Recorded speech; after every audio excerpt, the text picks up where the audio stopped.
La dynamique citoyenne pour une transition réussie tient depuis ce matin une assise régionale dans le cadre de la mise en place d'une coordination dans l'enceinte de l'hôtel de ville de Tawa. En effet, cette rencontre a vu la participation des autorités religieuses et coutumières, notamment les chefs des cantons de Tawa, ainsi qu'une bonne partie de la population de l'Ader. Tsarabar da kun ka kawo mutane za su saurare ta su ji irin aikin da kuke tare da shi su ma su bayyana muku nasu don abi ya zan alheri ga zuciyar kowa. Wannan shine muke so in akwai hali saboda Allah da Annabi duk abin da a cikin zuciyarku ku amaye shi nan ku gaya ma mutane farar gaskiya. Le coordinateur national de la DCTR a fait un long discours pour expliquer clairement l'objectif de leur déplacement sur Tawa. Notre objectif, c'est de créer les conditions pour l'épanouissement du peuple nigérien.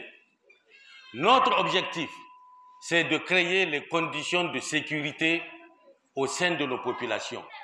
Notre objectif, c'est de créer ou de renforcer la cohésion nationale, l'unité nationale, seul gage pour nous d'atteindre les objectifs de développement que nous nous sommes assignés. C'est pourquoi je disais tantôt, avant de penser à soi-même, il est important de penser à son pays, à sa nation et de soutenir les dirigeants de son pays.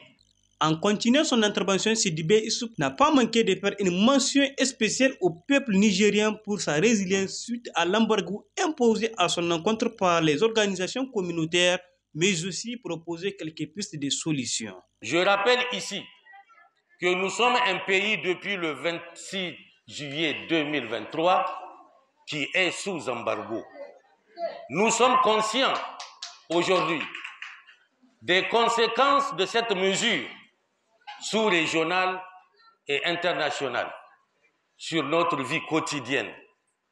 Quelles sont les réflexions à titre individuel, à titre collectif que nous, en tant que Nigériens, nous avons menées pour trouver des alternatives à cette situation?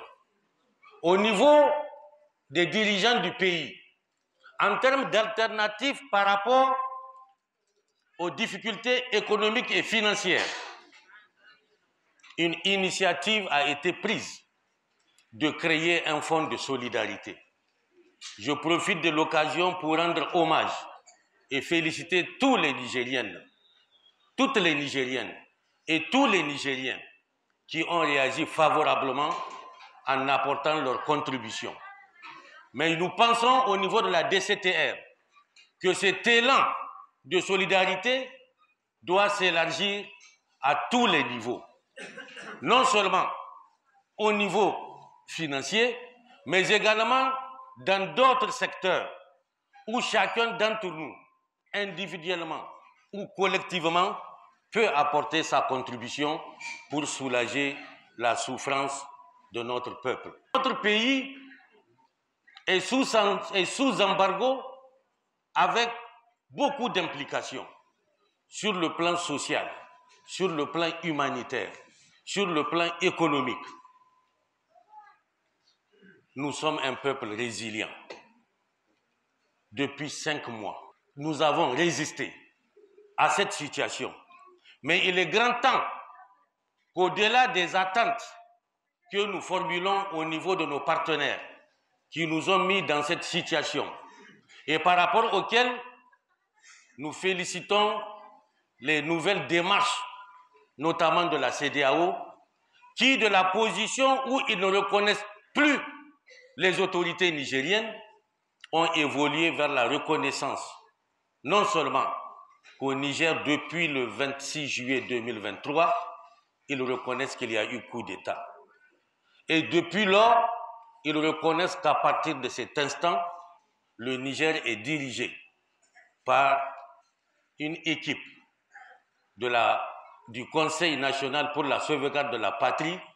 Notons qu'à l'issue de cette assise, une équipe régionale sera mise en place qui portera les idées de la DCTR à la population de l'ADER. Par ailleurs, notre rédaction avait cité par erreur d'attention la participation des cantons de Konni et de Madawa. Ces derniers n'ont pas été invités à l'assise de la dynamique citoyenne pour une transition réussie à Tawa. Nous les présentons toutes nos excuses suite à cette erreur involontaire.